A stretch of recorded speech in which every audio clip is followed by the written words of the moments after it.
Well, good afternoon, YouTube. This is Chuck, and I'm back with you today with another little video from the Rim Country Museum. And today we're going to be talking about the lookout tower back there behind me. So I'm not sure this is aimed properly, so let's just put you over here. There we go. Now that's a fire lookout tower, and it was on top of a mountain called Mount Ord. And Mount Ord is about halfway between the Phoenix metro area and Payson here. And for those of you that have driven the Beeline Highway that know the area, when you come up there, Beeline Highway, or State Route 87, when you come through the little community of Sunflower, Mount Ord is that big mountain right in front of you with all the towers on top of it. It's got a bunch of communication stuff, and well, this is the top half of the original tower that was put up there. And it was put up there by the Civilian Conservation Corps, the CCC, in 1936. And this tower was originally manufactured by the Aeromotor Windmill Company out of Chicago, Illinois. And they made a lot of the old fire lookout towers in the day, because it's not too much of a stretch to understand that fire lookout towers and windmills can kind of be built the same way. So back in the early 80s, they wanted to put a bunch of more communication stuff up on Mount Ord, and they had some stuff up there initially. And the when they started putting microwaves and radio repeaters and all that kind of stuff up there, they originally didn't have any electricity up there, and so they ran propane powered generators, and the road was really, really scary to drive a propane truck up there to fill the tanks. And so back in the early 80s, they decided to put some more facilities up there, and but before they could do that, they needed power up there. So they went ahead and ran underground power all the way up that mountain, right down off the side on the south side. And there was actually a construction accident during that period of time when they were doing that, and I was actually on that. And I did a video about it a while back under my Firefighter Stories playlist, and I'll put a link to that video in the description below, and if you want to go back and watch that one. But basically, once they put power from the outside world up there, then all the propane generators and stuff ended up being backups. So let me fast forward again up until the early 80s, and they wanted to put some more microwave stuff up there. Well, the problem with it is that big enough it was going to block the view of the tower. So the Forest Service, they said, yeah, we'll give you a permit to put your microwave stuff in there if you replace our lookout tower. So they, basically what they did is they took this one down, and that was in 1983, and they replaced it they took the 40-foot tower down and they replaced it with a 102-foot tower. And I'm going to plug a picture of that tower in. I'll put it in right here.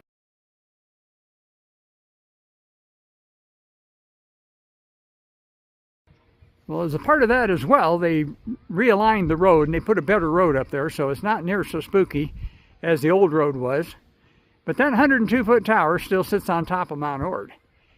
Now, to give you a little history about Mount Ord itself and where the name came from, is that was actually named after a two-star cavalry general named Major General Edward Otho Cresap Ord.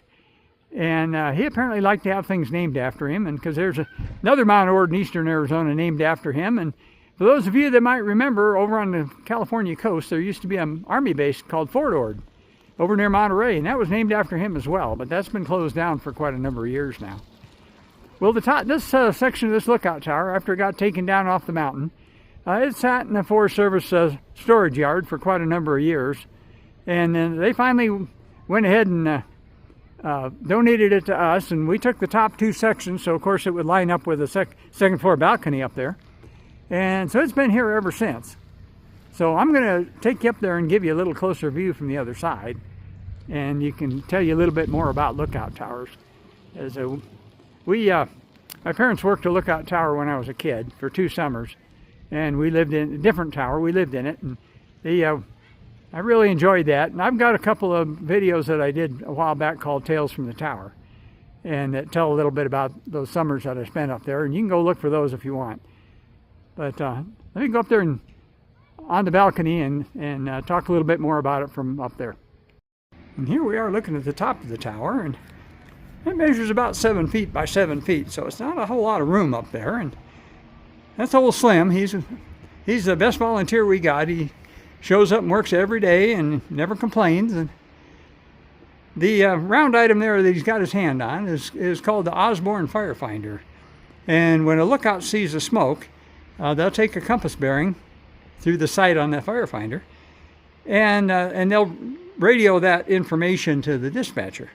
The dispatcher has a map with string lines, and they can string that out. And if a second lookout can see it, and they do a bearing on it, where those two bearings cross is exactly where the fire is going to be, so the responding folks can figure out which road is the best way to get into it and stuff. Now, a lot of that stuff now has been replaced by aircraft. They put a plane over it, and the plane can relay to the ground folks what they need to do. But the little building on top of the lookout tower is called a cab, and kind of like the cab of a truck or something. And a couple little interesting things about it. First of all, this window right in front of us here has actually been replaced, so you can get a better look at old Slim there. He's pretty photogenic.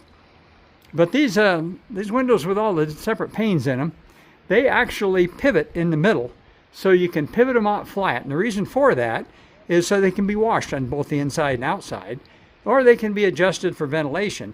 Because you can imagine in a hot day being in that box there, they'd get a little bit warm in there. Although most of the towers were at a higher elevation, and it was almost always a breeze up there.